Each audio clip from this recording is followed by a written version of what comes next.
Jesus is not Lucifer. Let me show you what the morning star is. In Revelation chapter 2, Jesus says, "He that overcomes and keeps my works unto the end, to him will I give power over the nations, and he shall rule them with a rod of iron." This is the millennial reign of Christ. "And I will give him the morning star." In Revelation 22, Jesus says, "I am the root and the offspring of David, and the bright and morning star." Well, what does he look like? In Revelation chapter 1, we see one like unto the Son of Man. His head and his hairs were white like wool, as white as snow, and his eyes were as a flame of fire, and his feet like unto fine brass, as if they burned in a furnace, and his voice as the sound of many waters. He had in his right hand 7 stars, and out of his mouth went a sharp 2-edged sword, and his countenance was as the sun shineth in his strength, the morning star.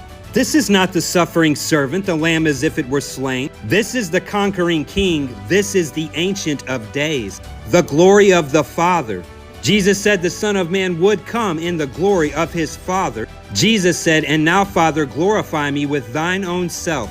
His flesh sits at his right hand as the door for the sheep to enter in by. Thereby he judges the nations. His soul has been glorified with the Father's own self.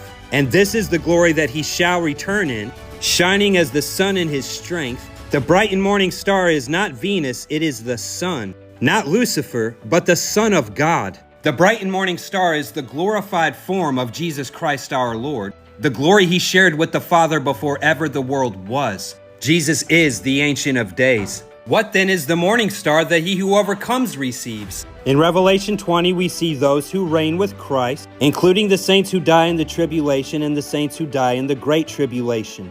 The rest of the dead do not live again until after the first resurrection. But this is the first resurrection. Blessed and holy is he that hath part in the first resurrection, the millennial reign of Christ. In 1 John chapter 3, "Beloved, now we are the sons of God, and it does not yet appear what we shall be, but we know that when he shall appear, we shall be like him, for we shall see him as he is." In Colossians 3, "When Christ, who is our life, shall appear, then shall ye also appear with him in glory." We shall appear in what glory? In 1 Corinthians 15, "How are the dead raised up, and with what body do they come? There is a natural body, and there is a spiritual body. Thou fool, that which thou sowest is not quickened, except it die."